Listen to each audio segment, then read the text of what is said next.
안녕하세요.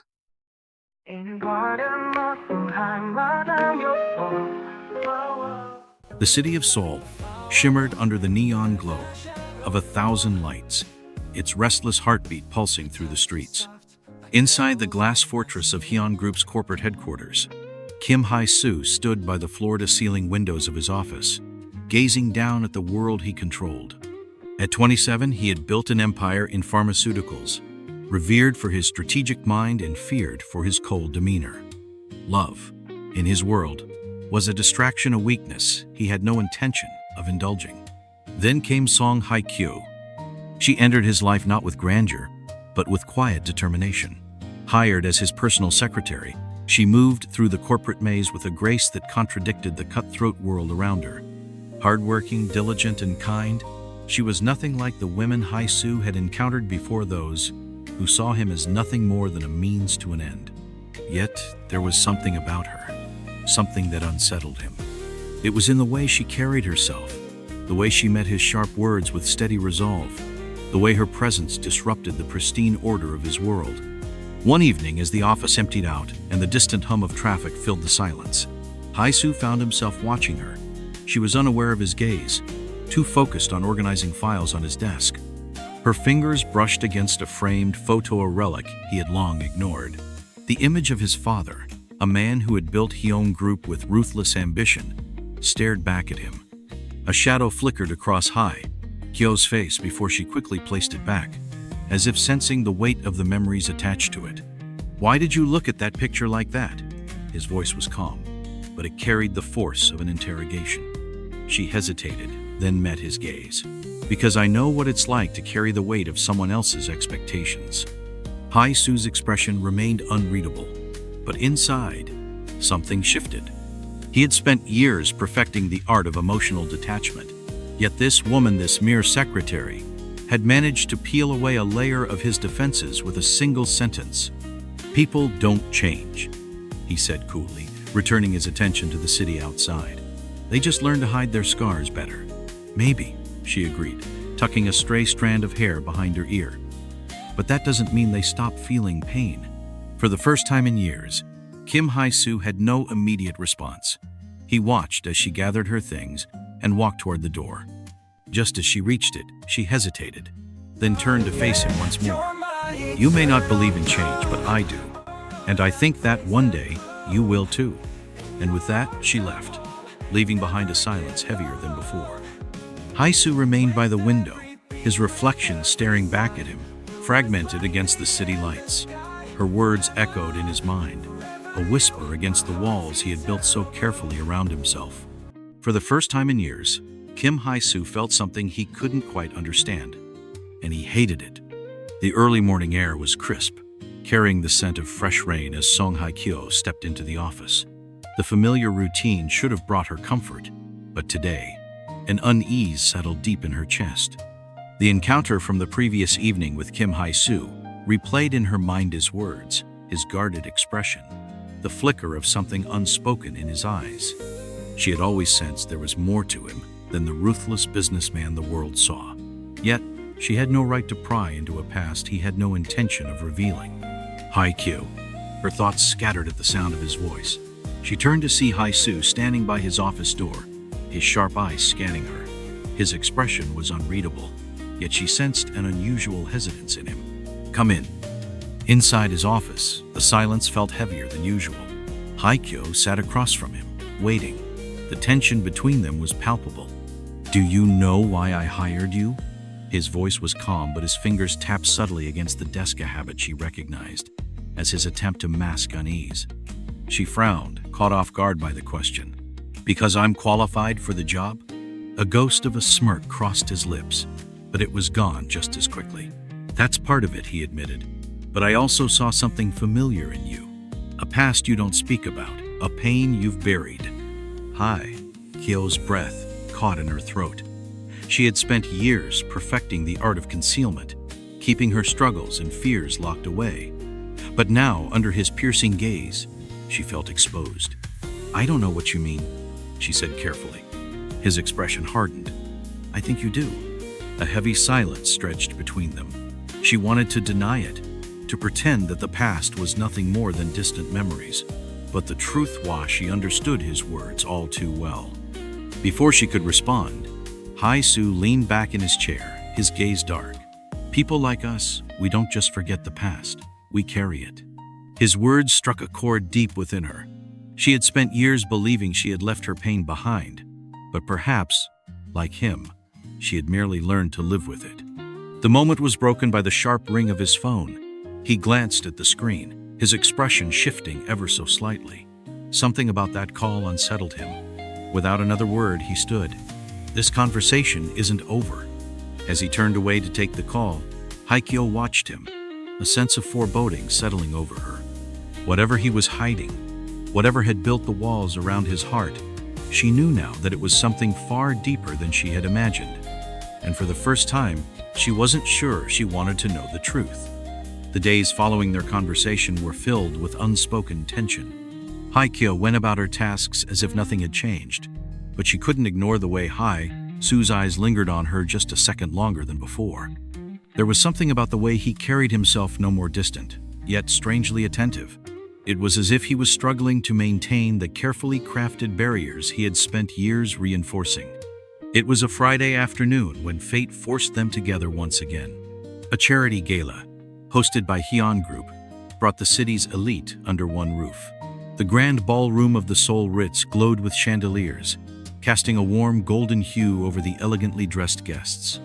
Waiters glided through the crowd with trays of champagne, and a soft symphony played in the background. Hye-kyo, as Hye-soo's secretary, was tasked with ensuring everything went smoothly. She moved through the crowd with practiced professionalism, exchanging polite smiles while keeping an eye on her employer. He was different than this usual sharp, businesslike demeanor masked under a layer of effortless charm. Dressed in a tailored black suit, he looked every bit the powerful man he was known to be. Yet there was something else in his gaze, something unreadable whenever it landed on her. There were moments where his eyes softened, moments where his usual frigid aura seemed to thaw, if only for a second. As she was about to retreat to the sidelines, a voice stopped her. "Miss Song, you look lovely tonight." She turned to see Min Jun-suk, the heir to a rival company, flashing a charming smile. He was well known in business circles not just for his wealth, but for his reputation as a relentless pursuer of what he wanted. He held a glass of wine with ease, his tailored navy suit emphasizing his relaxed yet confident presence. "Thank you, Mr. Min," she replied, keeping her tone neutral. "Come, have a drink with me," he said smoothly, placing a hand on her arm. Before she could politely decline, another voice cut through the air. "I believe she's busy." Hye-kyo barely had time to react before Hye-soo stepped beside her, his gaze cold and unwavering. His presence was commanding, and in an instant, the entire mood shifted. The nearby guests sensed the rising tension, their polite conversations momentarily pausing as their eyes flicked toward the scene unfolding before them. Jun-suk raised an eyebrow, clearly amused. "Kim Hye-soo, always so protective, but I was simply making conversation." Hye-soo's eyes darkened. "Then allow me to clarify, she's not available for conversation." The tension was palpable, drawing the attention of a few nearby guests. Hye-kyo swallowed, feeling the weight of their gazes. Jun-suk chuckled, raising his hands in mock surrender. "Of course, I wouldn't want to overstep." As he walked away, Hye-kyo turned to Hye-soo, her heart pounding. "You didn't have to do that." He met her gaze, his expression unreadable. "I know." She hesitated, searching his face for any trace of what he was feeling, but he was as guarded as ever. Yet, his presence was undeniable. He had placed himself between her and Jun-suk, a silent yet unmistakable message. Before she could gather her thoughts, he stepped back. "Enjoy the rest of the evening, Miss Song." And just like that, he was gone, disappearing into the sea of high-profile guests. She let out a slow breath, realizing only then how tightly she had been gripping her clutch. Hye-kyo turned toward the ballroom's grand windows, watching the twinkling cityscape beyond. She had thought she understood Kim Hye-soo's ruthless efficiency, his cold practicality. But tonight, she glimpsed something else. A man whose emotions lurked beneath the surface, carefully hidden, yet impossible to ignore. And for the first time, she wondered if she was truly ready to uncover the truth behind the walls he had built. The city lights flickered like distant stars as Hye-kyo sat in her small apartment, staring at the unopened envelope in her hands. The weight of its contents pressed down on her chest, suffocating and relentless. The truth lay within those folded pages, waiting to shatter the fragile world she had built around her assumptions. Yet, she hesitated. She wasn't ready for the truth. Her phone buzzed, breaking the silence. She didn't need to check the screen to know who it was. Kim Hae-soo's voice had a way of finding her, even when he wasn't speaking. "Meet me," his message read. An hour later, she found herself standing in the penthouse of Hyun Group's CEO. The vast space around her, with its sleek marble floors and towering windows, felt colder than she remembered. The city stretched out below them, a glittering expanse of possibilities, yet she felt trapped. Hae-soo stood by the window, his broad shoulders stiff, his hands clasped tightly behind his back. He didn't turn when she entered. "You knew?" she said, gripping the envelope tightly. "Didn't you?" His shoulders rose and fell with a deep breath before he finally turned to face her. His expression was unreadable, yet something flickered in his dark eyes, something dangerously close to regret. "Yes." Her breath hitched. She had prepared herself for anything: denial, deflection, but not this cold confirmation. "How long?" Her voice barely carried over the tension between them. "Since the beginning." A sharp laugh escaped her lips, but it held no humor. "Since the beginning," she repeated, shaking her head. "And you didn't think to tell me?" He exhaled, his jaw tightening. "I wanted to, but I knew it would only hurt you." Tears pricked at the corners of her eyes. "You had no right to make that decision for me." The silence between them grew heavier. Hye-kyo felt the walls closing in, the very foundations of her trust cracking beneath her feet. She had trusted him. She had let him into her life, into her heart, and now all of it felt like a lie. "What was I to you then?" she asked, her voice breaking. "Just another pawn in your game?" His eyes darkened, his features hardening like stone. Don't what?" she snapped. "Don't ask for the truth? Don't expect honesty from you?" His hands clenched at his sides. "You think I wanted this? You think I enjoyed lying to you? Then why did you?" Her voice cracked under the weight of the question. He stepped closer, his voice low, raw. "Because I was afraid of losing you." For a moment, the world stood still. The weight of his words settled between them, heavy and undeniable. But it wasn't enough to erase the betrayal. She shook her head, stepping back as if putting distance between them could lessen the pain. "You already have." Hae-soo took a step forward, as if reaching for something, perhaps a last chance. A desperate plea, but she turned away before he could say another word. Her feet carried her toward the door, each step an echo of the crumbling trust between them. He didn't stop her. He didn't call her name, because he knew this time she wouldn't look back. As she reached the elevator, the envelope still clutched in her hand, she exhaled shakily. The truth had always been there, lingering in the shadows, waiting to be found. Now there was no avoiding it. She stepped inside and pressed the button for the ground floor. As the doors slid shut, a single tear slipped down her cheek. The city hummed with life as Hye-kyo wandered aimlessly through the bustling streets, the cold air biting at her skin. Despite the noise, everything around her felt muted. Her mind was consumed by the weight of Hae-soo's confession, the betrayal that cut deeper than she had expected. She had thought knowing the truth would bring her clarity, but all it had done was open a void inside her. She clutched the unopened envelope in her coat pocket. The truth sat there, waiting to be acknowledged, but she couldn't bring herself to read it yet. What difference did it make now? The damage had already been done.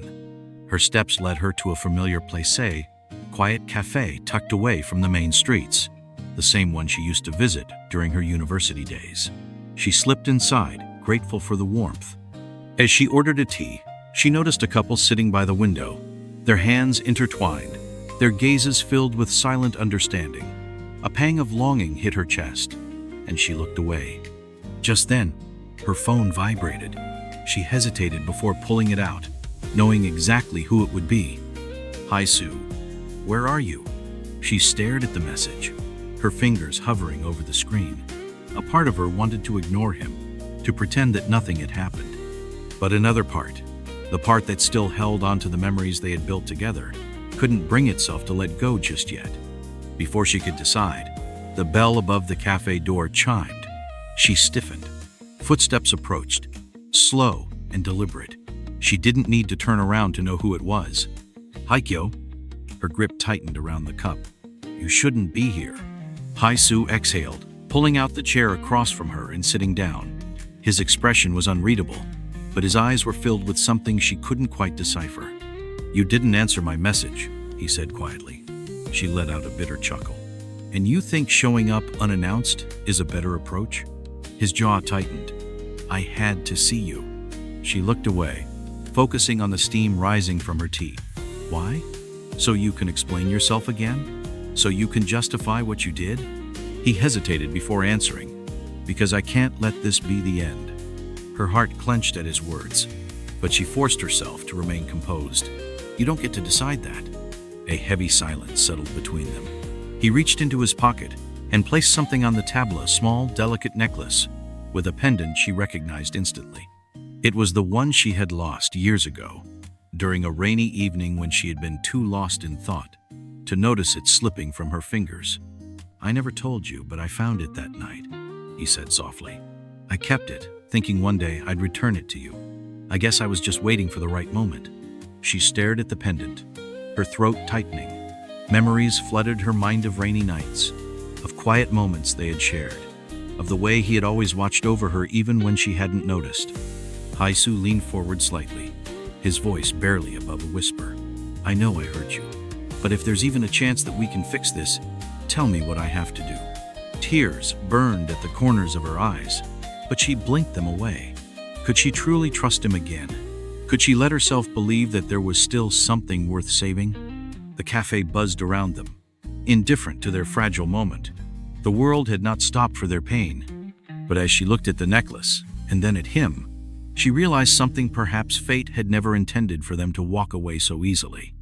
The night air was crisp, the city lights reflecting in the glass windows of the cafe as Hye-kyo sat in silence. The necklace in her hands felt heavier than it should, its small pendant a symbol of everything she and Hye-soo had endured: love, betrayal, longing. Across from her, Hye-soo watched her, his expression unreadable, yet his eyes held an intensity that made her heart ache. She exhaled softly, breaking the silence. And if I say I can't trust you anymore? His jaw tightened, but he nodded, as if he had already prepared for the possibility. Then I'll walk away. The words hung between them, final and unshakable. Hye-kyo searched his face, looking for traces of hesitation, but there were none. He meant it. She traced the pendant with her fingertips, memories flashing through her mind every glance, every touch that had never been spoken aloud, every moment that had led them to this. How could she erase everything so easily? How could she ignore the part of her heart that still beat for him? Finally, she met his gaze. What if I need time? His eyes softened, and for the first time in days, he allowed himself a small, hopeful smile. Then I'll wait. The cafe around them seemed to hum with new energy, the world shifting in response to the weight of their decision. She felt it in her bones, the knowledge that nothing between them would ever be simple. But maybe, just maybe, love was never meant to be. Outside, the city continued as if their moment meant nothing. Cars speeding by, strangers passing on sidewalks, unaware that a single choice had rewritten an entire story. Hye-kyo closed her fingers around the necklace and stood, hesitating only a second before turning to him. If you really mean that, she said, voice quiet but steady, then don't disappear. Hye-soo nodded. I won't. They stepped out into the night not as lovers, not as strangers, but as two souls bound by fate, daring to believe that maybe, just maybe, they could find their way back to each other. The walk was slow, neither of them willing to part just yet. The winter air wrapped around them, their breaths visible under the glow of streetlights. They walked side by side, the silence between them no longer suffocating but expectant, waiting for something neither had the courage to say. Hye-kyo finally spoke. Tell me something real, Hye-soo. No half-truths, no calculations. He turned to her, his eyes reflecting the city's neon glow. You once asked me if you were just another pawn in my world. The truth is, you were the only person who ever made me question if I wanted to play the game at all. Her heart clenched at his words. And now? I don't want to play anymore. Silence stretched between them. Hye-kyo felt something shift inside her, the fear of the unknown battling against the hope blooming in her chest. Could she truly trust him again? Could she let herself believe that this wasn't just another mistake waiting to happen? She stopped walking, causing him to pause beside her. Looking up, she met his gaze, searching for the sincerity in his words. Then prove it to me. Not just tonight. Not just when it's easy. Su's lips parted, but no immediate response came. Instead, he slowly reached into his coat pocket and pulled out an old, slightly worn-out journal. He hesitated for a moment before handing it to her. "What is this?" she asked, frowning as she took it from him. "The truth," he murmured. "Everything I was afraid to say out loud." Her fingers tightened around the journal. She wasn't sure if she was ready to see what lay inside, but for the first time in a long while, she wanted to try. The city pulsed around them, unaware of the quiet shift in their universe. Perhaps trust couldn't be rebuilt in a single night. Perhaps love wasn't about perfection, but about the choice to keep trying. And as Hye-kyo held the journal close to her chest, she realized this wasn't just an ending. It was a beginning. You're my eternal